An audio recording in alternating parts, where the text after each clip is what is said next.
नमस्कार, dB live Delhi में आप सभी का स्वागत है। मैं हूं आपके साथ मानसी और मेरे साथ मौजूद है मेरे सहयोगी यश। दोस्तों, जैसा कि आप सभी जानते हैं कि दिल्ली का चुनाव अब दिलचस्प होता नजर आ रहा है। इस चुनाव में जो दल एक साथ लड़ रहे थे, अब दिल्ली विधानसभा चुनाव में आमने सामने लड़ रहे। जी हां, आप समझ चुके होंगे कि मैं बात कर रही हूं आम आदमी पार्टी और कांग्रेस की। आम आदमी पार्टी और कांग्रेस लोकसभा चुनाव एक साथ लड़ी थी, लेकिन दिल्ली विधानसभा चुनाव इस बार वो आमने सामने लड़ रही है और लगातार बयानबाजी चल रही है। इस बीच आपको बता कि कांग्रेस की महिला राष्ट्रीय अध्यक्ष रह रही हैं अलका लांबा, और इसी के साथ में कालकाजी विधानसभा सीट से उम्मीदवार है अलका लांबा। उन्होंने बड़ा बयान दिया है अरविंद केजरीवाल को लेकर, और ना सिर्फ बयान दिया है बल्कि उनसे सवाल भी किया है। उन्होंने कहा है कि आप जब लोकसभा चुनाव में अरविंद केजरीवाल जी जब साथ में लड़े थे, तो विधानसभा चुनाव दिल्ली का आप अलग अलग लड़ रहे हैं और आप लगातार कांग्रेस पर हमला कर रहे हैं, लगातार बयानबाजी कर रहे हैं। तो इससे अच्छा ये है कि आप इंडिया गठबंधन से हट ही जाइए। यश, क्या कहना चाहेंगे? अलका लांबा ने इतना बड़ा बयान दिया है और सवाल किया है अरविंद केजरीवाल से कि आप सीधे तौर से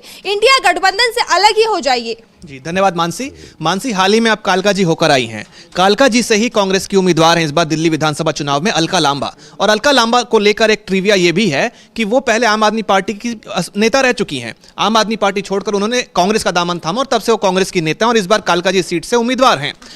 अब उनका यह कहना है मानसी कि अरविंद केजरीवाल, जिन्होंने लोकसभा चुनाव तो कांग्रेस के साथ लड़ा, इस उम्मीद में कि कांग्रेस को इस बार बहुत अच्छी सीटें मिलती हुई दिख रही हैं, तो कहीं ना कहीं इस बहती गंगा में मैं भी हाथ धो लूं। तो केजरीवाल साथ हो लिए थे कांग्रेस के लोकसभा चुनाव के दौरान, और अब उनका यह कहना है कि लेकिन अब जो दिल्ली के विधानसभा चुनाव हो रहे हैं, तब अरविंद केजरीवाल ये फैसला लेते हैं कि मैं कांग्रेस के साथ चुनाव नहीं लड़ूंगा, और ये चुनाव वो अलग लड़ रहे हैं। यानी कांग्रेस अलग चुनाव लड़ रही है, आम आदमी पार्टी अलग चुनाव लड़ रही है। इसको लेकर अलका लांबा ने सीधे तौर पर हमला किया है अरविंद केजरीवाल पर, और कहना यह है कि जब आपको अपना फायदा दिख रहा था, जब आपको बहती गंगा में हाथ धोना था, तब आप लोकसभा चुनाव में हमारे साथ हाथ मिलाने को आ गए थे, इंडिया गठबंधन का हिस्सा बन गए थे, ताकि कांग्रेस को जो फायदा मिल रहा है वो कहीं ना कहीं उसका एक अंश आपको भी मिल जाए और आपकी भी जो है काम आपका चल सके।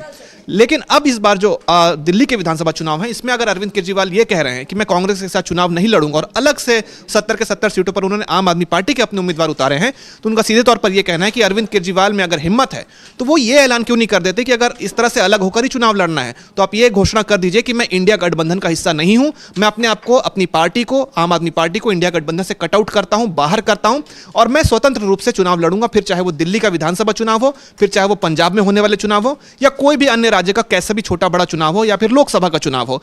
उनको अलका लांबा का एक और आरोप है मानसी अरविंद केजरीवाल पर। उन्होंने ये कहा कि हम अपने दम पर 100 सीटें लेकर आए, यानी कांग्रेस 100 सीटें लेकर आई इस बार लोकसभा चुनाव में, और उनका यह कहना था कि हम अपने दम पर एक मजबूत विपक्ष के तौर पर उभरे हैं और संसद में मोदी सरकार को घेरने के लिए बहुत अच्छा संख्या बल हम लेकर आए हैं।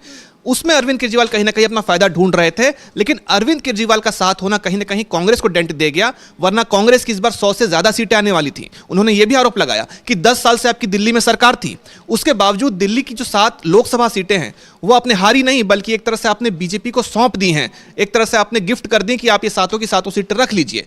तो उन्होंने सीधे तौर पर अरविंद केजरीवाल पर यह कहा कि अरविंद केजरीवाल मौका परस्ती कर रहे हैं, जहां उनको अपना फायदा दिख रहा है वो वहीं जा रहे हैं, इसलिए उन्होंने लोकसभा चुनाव में अपना फायदा देखते हुए बहती गंगा में हाथ धोने के लिए हमारा हाथ थामा था। लेकिन अब जब विधानसभा के चुनाव आ गए हैं तो उन्होंने कांग्रेस का साथ छोड़ दिया है, तो वो ये साफ कर दे अरविंद केजरीवाल कि वो इंडिया गठबंधन के साथ हैं या नहीं, और अगर नहीं है तो वो ये ऐलान कर दे कि मैं इंडिया गठबंधन में नहीं हूं, मैं इंडिया गठबंधन से अलग हो चुका हूं। मानसी बिल्कुल ठीक कहा यश। अगर देखा जाए तो लोकसभा चुनाव में जो आम आदमी पार्टी की स्थिति थी काफी ज्यादा नीचे थी उस समय, और लगातार अरविंद केजरीवाल यानी कि आम आदमी पार्टी पर आरोप लगे थे, कई ज्यादा जेल भी गए थे उस दौरान। तो लोकसभा चुनाव के दौरान कहीं ना कहीं कांग्रेस ने, इंडिया गठबंधन ने बहुत हद तक साथ दिया था। जी बिल्कुल, उनका साथ भी दिया था, लेकिन कहीं ना कहीं अलग चुनाव लड़ने का एक तरह से नुकसान भी आम आदमी पार्टी को मिलता हुआ इस बार दिख सकता है। उस समय एक प्रभाव यह भी था कि जो शीर्ष नेता हैं आम आदमी पार्टी के बतौर सीएम अरविंद केजरीवाल, पहली बार ऐसा हुआ इतिहास में कि किसी सिटिंग सीएम को जेल जाना पड़ा था। पहली बार ऐसा हुआ था कि ना सिर्फ सिटिंग सीएम को, बल्कि पार्टी के तमाम शीर्ष नेताओं को भी जेल में ठूंस दिया गया था। इस पर फैसला क्या आता है कि वो दोषी साबित होते हैं, नहीं होते हैं, जो भी हो, लेकिन वर्तमान में जो सच्चाई है वो तो यही है कि अभी जमानत पे वो बाहर है और अभी आरोप उन पर सिद्ध नहीं हुआ है, केस चल रहा है, और गृह मंत्रालय ने ईडी को मंजूरी भी दे दी कि आप ये केस चलाइए। तो आने वाले समय में पता चलेगा मानसी कि इसका क्या असर होगा। लेकिन अलका लांबा ने जो कहा है वो सीधे तौर पर यही कहा है कि आप लोग गिड़गिड़ा रहे थे उस समय कि आप हमारे साथ गठबंधन कर लीजिए, लेकिन अब आपको क्या हुआ, तो आपको स्पष्ट करना होगा कि आप इंडिया गठबंधन के साथ हैं या नहीं हैं। तो आपने ठीक कहा कि अब देख सकते हैं कि दिल्ली विधानसभा चुनाव बेहद ही दिलचस्प होता नजर आ रहा है। तमाम पार्टियां एक दूसरे पर आरोप लगा रही हैं और जैसा कि हम सभी ने आपको बताया और आप सभी देख ही रहे हैं कि आम आदमी पार्टी और कांग्रेस दिल्ली चुनाव आमने सामने लड़ रही हैं, एक दूसरे के खिलाफ लड़ रही हैं। और अलका लांबा ने ये तक कह दिया है कि आप साफ साफ बता दीजिए, अगर आप अलग हैं तो आप इंडिया गठबंधन से अलग हो जाए तो ज्यादा बेहतर होगा। इसी के साथ हम बात करते हैं अरविंद केजरीवाल की। तो अरविंद केजरीवाल लगातार पीसी करते हैं और कई मुद्दे उठाते हैं और आज भी उन्होंने पीसी कर दिल्ली में सीवर की समस्या का मुद्दा उठाया है। क्या कुछ कहा है अरविंद केजरीवाल ने, पहले आपको सुनवा देते हैं, इसके बाद हम इस पर विस्तार से चर्चा करते हैं। नमस्कार। 2015 में हमारी पहली बार सरकार जब बनी थी तो इतनी समस्याएं हम लोगों ने एक तरह से लीगेसी के तौर पे इनहेरिट की थी। उनमें से एक बड़ी समस्या सीवर की थी। दिल्ली में 1792 कच्ची कॉलोनियां हैं। इन कच्ची कॉलोनियों में हमारी सरकार बनने के पहले 2015 के पहले किसी किस्म का विकास अलाउड नहीं था। सुप्रीम कोर्ट के आदेश थे, सेंट्रल गवर्नमेंट के आदेश थे। उन सब अड़चनों को पार करके हमने सारी कच्ची कॉलोनियों के अंदर काम करना चालू किया। इन कच्ची कॉलोनियों में सीवर की कोई पाइपलाइन नहीं थी, तो जाहिर तौर पे ये सारा का सारा सीवर जो है वो नालियों के अंदर बहता था, गलियों के अंदर बहता था। लोगों का जीवन नर्क था। पिछले 10 साल में लगभग सभी, कुछ कॉलोनियां रह गई हैं, लगभग सभी कॉलोनियों में हमने सीवर की पाइपलाइन डाली है, नई पाइपलाइन डाली है, बहुत बड़े स्तर के ऊपर। पाइपलाइन डालने के बाद अब हर घर को सीवर से जोड़ने का काम चल रहा है।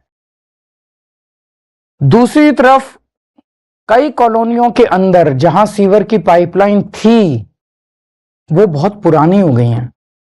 आज कई जगह से मुझे शिकायत सुनने को मिलती है कि सीवर ओवरफ्लो कर रहा है जी, सीवर लीक कर रहा है जी, सीवर जैम हो गया है जी, सीवर का पानी पीने के पानी से मिक्स हो रहा है जी। मैंने ये तय किया है कि बहुत जल्दी युद्ध स्तर के ऊपर सरकार बनने के बाद दिल्ली की जहां जहां पुरानी सीवर की लाइन बैठ गई है, लीक कर रही है, खराब हो गई है, उन सीवर की पुरानी पाइपलाइंस को रिप्लेस किया जाएगा ताकि लोगों को सीवर की वजह से होने वाले तो ये थे अरविंद केजरीवाल जो लगातार जो जन के मुद्दे हैं उन पर बात कर रहे हैं। वहीं अगर बात की जाए तो बीजेपी की तरफ से बयानबाजी की जाती है, ऐसा आम आदमी पार्टी की तरफ से कहा जाता है। अरविंद केजरीवाल ने ये साफ कर दिया है कि अभी तक हमारी सरकार रही, हमने कोशिश की है कि पूरी दिल्ली में जो जो समस्या है उनका समाधान हम कर पाए, लेकिन फिर भी कुछ चीजें अभी अधूरी रह गई हैं जिन्हें हम दोबारा हमारी सरकार बनती है तो हम उसे जरूर पूरा करेंगे। ये भरोसा उन्होंने जताया है। क्या कहना चाहेंगे यश? देखिए, अभी अरविंद केजरीवाल को हमने सुना। अरविंद केजरीवाल ने यहाँ जो मुद्दा उठाया है, जो कहा है कि हम अगर जीत गए तो ये काम करेंगे, यानी सीवर का जो मुद्दा है उसको हम सॉल्व करने का काम करेंगे। 10 साल में जो भी किया उस काम को आगे बढ़ाएंगे। जहां भी सीवर का लीकेज हो रहा है उस लीकेज को बंद करेंगे। देखिए, इस दौरान अरविंद केजरीवाल ने कोई राजनीतिक बयानबाजी नहीं की। इस बात पर भी गौर करना चाहिए, क्योंकि जब चुनावी मोड ऑन है और हर पार्टी एकदम चुनावी मोड में, चुनावी मैदान में उतरी हुई है, तो आप किसी भी नेता को सुनेंगे वो चुनावी भाषा ही बोलता हुआ आपको मिलेगा, किसी ना किसी पे पलटवार करता हुआ मिलेगा, कोई ना कोई दांव खेलता हुआ मिलेगा। इस बीच अरविंद केजरीवाल अपने घर से लाइव आते हैं और ये बात कहते हैं। 2 मिनट का एक वीडियो है जो अभी हमने सुनाया दर्शकों को, और उसमें अरविंद केजरीवाल ना तो बीजेपी पर हमला बोलते हैं, ना कांग्रेस पे हमला बोलते हैं, ना केंद्र सरकार पे हमला बोलते हैं, किसी पे हमला नहीं बोलते। सीधे तौर पर सीवर की बात करते हैं। सुनने में बड़ा मामूली सा मुद्दा लगता है कि इस पर हम चर्चा भी करें तो क्या करें, लेकिन यही बात है कि ये ऐसा मुद्दा है जिससे कितने सारे दिल्ली वासी लाभान्वित होंगे।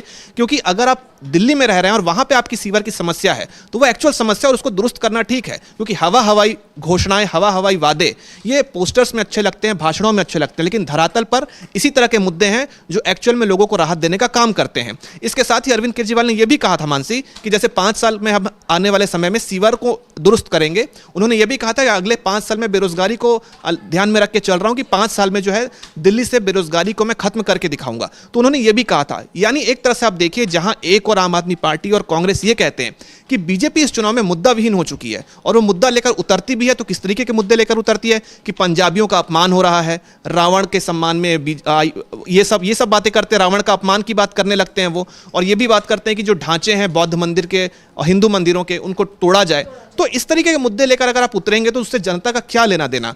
जनता का लेना देना इन्हीं तरह के मुद्दों से है और इसी को लेकर आज अरविंद केजरीवाल ने वीडियो जारी किया था। मानसी, बिल्कुल ठीक कहा कि अगर बात की जाए या गौर किया जाए तो अरविंद केजरीवाल लगातार पीसी करते हैं, लगातार घोषणाएं करते ही आ रहे हैं। पिछले 2 महीने से देखा जाए तो वो लगातार कई मुद्दे उठा रहे हैं। लेकिन अगर हम बात की जाए बीजेपी की, तो बीजेपी की तरफ से मुद्दों की जगह जो है कह सकते हैं कि बयानबाजी ज्यादा हमको इस बार देखने को मिली। इसी के साथ बात करते हैं, बात अगर बीजेपी की हो रही तो बीजेपी के संकल्प पत्र पर भी एक बार नजर दौड़ा लेते हैं। आपको बता दें कि आज बीजेपी एक बार फिर से यानी कि अपना तीसरा संकल्प पत्र जारी करेगी, जिस पर अरविंद केजरीवाल ने भी पलटवार किया है। पहले हम बात कर लेते हैं, यश क्या कहना चाहेंगे? बीजेपी चुनाव को अब कितना समय रह गया है, लेकिन इस बीच अभी तक बीजेपी का जो है संकल्प पत्र जारी हो रहा है, उसकी घोषणाएं अभी तक आ ही रही हैं, क्या कहना चाहेंगे? देखिए, वोटिंग होने में बमुश्किल 2 हफ्ते का भी समय नहीं रह गया मानसी। और एक बात हमने कुछ दिन पहले लाइव में कही थी और उसी को दोहराना चाहूंगा कि कोई फिल्म जिसको लगता है कि अब ये फ्लॉप होने वाली है, तो उसके जो मेकर्स होते हैं वो उसके 2-3 ट्रेलर्स निकालते हैं कि चलो एक ट्रेलर नहीं चला, उस पर व्यूज नहीं आए, उस पर कॉमेंट्स नहीं आए, एक और ट्रेलर डालते हैं, शायद इससे लोग जो है मोहित हो जाएं, थोड़ा सा इंटरेस्ट बढ़े और हमारी जो फिल्म की टिकटें हैं वो ज़्यादा बिक जाएं। टिकटें यानी अगर इस परिप्रेक्ष्य में देखें तो वोटों की हम बात कर रहे हैं। तो बीजेपी अपना पहला संकल्प पत्र लेकर आई, किस तरीके से औंधे मुंह गिरी और किस तरीके से बीजेपी ने माफ कीजिएगा आम आदमी पार्टी ने पलटवार किया उस संकल्प पत्र को लेकर। दूसरा संकल्प पत्र लेकर आती बीजेपी की, चलो पहले से काम नहीं चला तो ये दूसरा ट्रेलर हम लेके आते हैं, शायद हमारी पिक्चर चल जाए यहाँ पर। लेकिन उसको भी लेकर अरविंद केजरीवाल सीधे तौर पर यही कहते हैं मानसी कि ये कट कॉपी पेस्ट है। और जब बीजेपी पहला संकल्प पत्र भी लेकर नहीं आई थी तब अरविंद केजरीवाल ने कह दिया था कि बीजेपी जो संकल्प पत्र लाएगी, मैं तो एक लाइन में बता रहा हूं कि ये पूरी तरह से जो है वही चीजें होंगी जो अरविंद केजरीवाल ने दिल्ली में पहले से कर रखी हैं। तो उन्होंने यही बताया था कि इनके पास खुद का कोई मुद्दा नहीं है, खुद का कोई विजन नहीं है, खुद के कोई प्लानिंग नहीं है, हमने जो करके रखा है उसी का कट कॉपी पेस्ट करके ये दिल्ली चुनाव में उतरने वाले हैं। आज दोपहर 2 बजे बीजेपी एक और प्रयास करने वाली है कि शायद इससे काम बन जाए, यानी तीसरा संकल्प पत्र जो है बीजेपी लेकर आने वाली है। जब संकल्प पत्र आएगा उस संकल्प पत्र में क्या क्या चीजें होंगी, क्या क्या प्रमुख बिंदु होंगे, क्या क्या वादे घोषणाएं होंगी, इस पर जब आएगा तब हम चर्चा करेंगे मानसी। और उस पर अरविंद केजरीवाल की भी जाहिर तौर पर आम आदमी पार्टी की भी प्रतिक्रिया आएगी, उस पर भी जो कुछ भी होगा आने वाले समय में हम उस पर चर्चा करते हुए दिखेंगे। लेकिन जब ये खबर आई कि बीजेपी आज यानी 25 जनवरी को अपना संकल्प पत्र लाने वाली है, तीसरा संकल्प पत्र, और इसको लेकर अरविंद केजरीवाल ने एक अपील की है भाजपा वालों से। वो अपील क्या की है वो ट्वीट के जरिए हम दर्शकों को पढ़ के बताते हैं कि कल अमित शाह जी बीजेपी का संकल्प पत्र लॉन्च कर रहे हैं, यानी आज, ये उनका कल का ट्वीट है शाम का। मेरा उनसे निवेदन है कि जो आम आदमी पार्टी की दिल्ली में पहले से लागू योजना यानी फ्री बिजली, फ्री पानी, उनका फिर से ऐलान मत कर देना प्लीज। ये प्लीज कहते हुए अरविंद केजरीवाल दिख रहे हैं कि अमित शाह जी प्लीज आप फ्री बिजली, फ्री पानी का ऐलान मत करना, हमने पहले से ही कर रखा है। उन्होंने कहा कि दिल्ली को लेकर बीजेपी का अपना क्या प्लान और विजन है ये बताना, और दिल्ली की कानून व्यवस्था ठीक करने में आप विफल क्यों हुए और अब इसको दुरुस्त करने में आप क्या करोगे ये भी बताना। यानी उन्होंने पहले ही बता दिया कि मुझे मालूम है आप क्या घोषणाएं करने वाले हो, आप फ्री की घोषणाएं करने वाले हो कि फ्री बिजली, फ्री पानी, फ्री फलाना, फ्री फलाना ढिमकाना, ये सब करोगे आप। ये तो हम पहले से ही फ्री में दे रहे हैं दिल्ली के लोगों को, आपको है तो आपकी 20-22 राज्यों में सरकार है, आप वहां दे के रखो। और चूंकि अमित शाह इसका ऐलान करने वाले हैं तो उन्होंने ये कहा कि अमित शाह जी आ रहे हैं, आप तो रटे रटाए जो आपको घोषणा पत्र मिलेगा उसको ही आप यहाँ पे बोल दोगे, लेकिन आप तो केंद्रीय गृह मंत्री भी हो और दिल्ली की सुरक्षा आपके हाथों में, और लगातार हम दिल्ली की सुरक्षा को लेकर बोल रहे हैं। तो आप एक काम ये भी कीजिएगा, जब संकल्प पत्र आप लॉन्च करें तो दिल्ली की सुरक्षा को लेकर भी आप 2 शब्द बोलिएगा और ये भी बताइएगा कि दिल्ली की जो सुरक्षा व्यवस्था है वो क्यों इतनी खराब है, आप इसमें क्यों विफल हो गए और इसको दुरुस्त कैसे किया जा सकता है। बिल्कुल आपने ठीक कहा। अच्छा यश, ये भी इसमें ऐड करना चाहूंगी कि बीजेपी की तरफ से जो है आज आपको बता दें कि दिल्ली चुनाव को लेकर रैलियां की जाएंगी, यानी कि अमित शाह जो हैं अब आज से अपनी रैलियां शुरू करेंगे और कई रैलियां करेंगे। पिछले 3 से 4 दिनों में दिल्ली चुनाव के लिए वो अपने उम्मीदवारों के लिए वोट मांगने आएंगे। लेकिन इस बीच हमने देखा था कि प्रधानमंत्री मोदी आए थे यहाँ पर रैली करने के लिए, इसके बाद यूपी के मुखिया यानी कि यूपी के मुख्यमंत्री योगी आदित्यनाथ आए थे, लेकिन उनके बयानों से वो खुद ही गिर गए थे। ऐसा लग नहीं रहा तुम आपको यश की इस बार जो है बीजेपी काफी ज्यादा पीछे रह गई और आखिरी वक्त पर वो चुनाव प्रचार करने के लिए आ रही है? बीजेपी सिर्फ इस बार ही पीछे नहीं रह गई मानसी, बीजेपी आगे कब थी दिल्ली में, 2.5 दशक से पीछे ही तो चल रही है। फिर भी चुनाव प्रचार के लिए तो पहले से तैयारी करनी चाहिए था ना, जब पीछे रह चुकी है। जी बिल्कुल, हार दिख रही है तो उसको बाकी आप राज्यों में देखिए किस तरीके से फ्रंट फुट पे खेलती हुई दिखती है बीजेपी। यहाँ पे हम जो है रिजॉर्ट है, यहाँ पे रिजॉर्ट पॉलिटिक्स करते हैं, यहाँ पे हम ऑपरेशन लोटस चलाते हैं, एकदम फ्रंट फुट पे खेलती हुई दिखती है, कोई आसपास दिखता ही नहीं उसके, क्योंकि उसको मालूम है चुनाव जीतेगी नहीं तो हथियार लेगी, उसके पास बहुत से बैकडोर प्लान्स होते हैं, जैसे कि बार बार कांग्रेस और आम आदमी पार्टी कहते हैं। लेकिन दिल्ली चुनाव में कैसे जो है बीजेपी बिल्कुल सुस्त नजर आ रही है, ऐसा लग रहा है सुषुप्तावस्था में चली गई है, सो रही है और एक फर्ज अदायगी कर रही है, एक फॉर्मेलिटी निभा रही है बीजेपी ये सब करने में। अब आप देखिए यहाँ पे दिल्ली में प्रधानमंत्री और तमाम केंद्रीय मंत्री रहते हैं, उन सबको इन्होंने मैदान में उतारा हुआ है। किसको हराने के लिए? अरविंद केजरीवाल को हराने के लिए और एक महिला सीएम आतिशी को हराने के लिए। वही सीन जो हमने झारखंड में देखा था कि जब कल्पना सोरेन उतरी थी मैदान में और सब उनको इतना जन समर्थन दे रहे थे, बीजेपी वालों ने अपने 12 सीएम उस राज्य में छोड़ रखे थे कि इस महिला को जाके आप हराइए, ये हमें हमारी दाल नहीं गलने दे रही है झारखंड में। वही अब यहाँ पे जो है आतिशी हो गई हैं और अरविंद केजरीवाल जो है, इनको लेकर अब जो है पीएम मोदी आए। पीएम मोदी के बयान जो है उसको एक तरीके से आम आदमी पार्टी ने लपका और उनका जो है वो फेल हो गया वो सब कुछ। योगी आदित्यनाथ आते हैं, योगी, क्योंकि देखिए जहां हम प्रधानमंत्री मोदी की बात करें, मोदी जी सबसे बड़ा चेहरा माने जाते हैं बीजेपी के। इनके ही दम पर पार्टी कहीं भी छोटे से बड़ा चुनाव हो लड़ती है। लेकिन दिल्ली में जब पिछले 2 बार से प्रधानमंत्री मोदी का चेहरा नहीं चला, इवन तब भी नहीं चला जब बीजेपी की वेव चल रही थी देश में, तो फिर आप ये कैसे मान सकते हैं कि इस बार मोदी जी का चेहरा चलेगा? तब जबकि 400 का दावा 240 पे आके सिमट गया, यानी मोदी जी की क्रेडिबिलिटी तो और कम हो गई है। तो मोदी जी का चेहरा नहीं चला, योगी जी को लेके आए उनका सब्स्टिट्यूट कि मोदी जी नहीं तो हुज नेक्स्ट वाली जो बात है कि अगले प्रधानमंत्री हो सकता है योगी हो, तो योगी का चेहरा चल जाए। पड़ोसी राज्य से हैं और पड़ोसी राज्य के बहुत सारे लोग दिल्ली में आके काम करते हैं, तो कहीं वो फैक्टर भी काम कर जाए। लेकिन उल्टा आके वो बीजेपी की पोल खोल के चलेगा योगी जी। 3 सभाएं की, तीनों में बोलते हैं कि दिल्ली की जो सुरक्षा व्यवस्था है वो खराब है। तो खराब व्यवस्था है तो उसकी कमान तो आपके ही गृह मंत्री के हाथ में, आप जाइए मीटिंग कीजिए और बात कीजिए, क्योंकि आम आदमी पार्टी की तो सुन नहीं रहे हैं अमित शाह। तो अब ये तो उम्मीद लगाई जा रही है मानसी कि आज जब अमित शाह संकल्प पत्र का ऐलान करेंगे, घोषणा करेंगे और क्या क्या बिंदु हैं वो गिनाएंगे, तो अमित शाह को कहीं ना कहीं योगी के बयान पर सफाई देनी चाहिए कि भाई कल योगी जी बोल के गए कि दिल्ली की सुरक्षा व्यवस्था बहुत चरमरा गई है, खराब है, तो उस बात को स्वीकार करें अमित शाह और ये बताएं कि हाँ हमारी पोल खुल चुकी है, हम नाकाम रहे हैं और कहीं ना कहीं इसको हम दुरुस्त करने का काम करेंगे। लेकिन जाहिर तौर पर वो ये करने वाले नहीं है, क्योंकि उन्हें मालूम है जब दिल्ली की जनता हमें वोट नहीं दे रही है तो दिल्ली वालों को हम सुरक्षा क्यों दें। आपने ठीक कहा है। तो देखने वाली बात होगी कि जब 2 बजे संकल्प पत्र बीजेपी की तरफ से जारी किया जाएगा तो अमित शाह, योगी ने जो बयान दिया था दिल्ली की सुरक्षा को लेकर, उस पर क्या सफाई देते हैं या फिर क्या कुछ कहते हैं। इसी के साथ बात कर लेते हैं कांग्रेस की। तो कांग्रेस भी दिल्ली चुनाव पूरे दमखम के साथ लड़ रही है, लगातार रैलियां चली रही हैं। और कांग्रेस के बड़े चेहरे की बात की जाए तो अब तक राहुल गांधी रैलियां कर चुके हैं, लेकिन पिछले कुछ दिनों से स्वास्थ्य कारणों की वजह से वो रैली में शामिल नहीं हो पा रहे हैं। इस बीच खबर यह आ रही है कि प्रियंका गांधी और खड़गे वो भी अब दिल्ली चुनाव में उतर रहे हैं और वो भी रैली करेंगे। जी देखिए, दिल्ली चुनाव को लेकर कांग्रेस के जितने बड़े चेहरे मानसी सब अब उतरने लगे हैं दिल्ली चुनाव के मैदान में, रण में।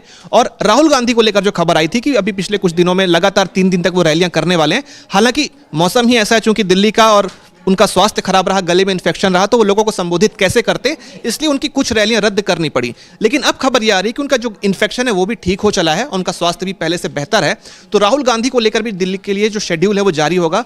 और नई दिल्ली की उनकी जो रैली थी वो रद्द हुई थी, तो जाहिर तौर पर दिल्ली की भी रैली होगी और तमाम जो विधानसभा क्षेत्र हैं, जो बड़े हॉट सीट्स हैं, वहां भी राहुल गांधी रैली करते हुए नजर आएंगे। लेकिन इस बीच और जो 2 बड़े नेता हैं, जो प्रियंका गांधी हैं, पार्टी महासचिव हैं और वायनाड से सांसद हैं, प्लस कांग्रेस के राष्ट्रीय अध्यक्ष मल्लिकार्जुन खड़गे, इनको लेकर 2 अपडेट सामने आई हैं कि अब दिल्ली चुनाव में ये 2 दिग्गज जो हैं ये भी कांग्रेस के लिए वोट मांगते हुए नजर आएंगे, प्रचार करते हुए नजर आएंगे। संभावना जताई जा रही है मानसी कि 26 और 27 तारीख को प्रियंका गांधी दिल्ली में रैली करती हुई दिखेंगी, कांग्रेस के प्रत्याशियों के लिए वोट मांगती हुई दिखेंगी। वहीं कांग्रेस अध्यक्ष मल्लिकार्जुन खड़गे भी 29 जनवरी को सीलमपुर में रैली करते हुए नजर आएंगे। तो ये अपडेट आया है कि एक तरह से जहां आम आदमी पार्टी भी पूरी अपनी ताकत झोंक रही है, तो अब कांग्रेस पार्टी भी पूरी तरह से अपने शीर्ष नेताओं को लेकर मैदान में उतर चुकी है। बहुत बहुत धन्यवाद यश, आपने तमाम जानकारी दी। तो दर्शकों, जैसे कि आप सभी देख सकते हैं कि दिल्ली चुनाव अब दिलचस्प होता जा रहा है, कुछ ही दिन बाकी है दिल्ली में मतदान के लिए। और इस बीच अब दिल्ली चुनाव में प्रचार करने के लिए सभी पार्टी के बड़े बड़े चेहरे यानी कि दिग्गज चेहरे अब चुनावी मैदान में उतर चुके हैं प्रचार करने के लिए। अब ये देखने वाली बात होगी कि दिल्ली की जनता आखिर उस दिल्ली की कुर्सी पर किसे बिठालती है। तो फिलहाल आज हमारे इस कार्यक्रम में इतना ही, हमें दीजिए इजाजत, नमस्कार।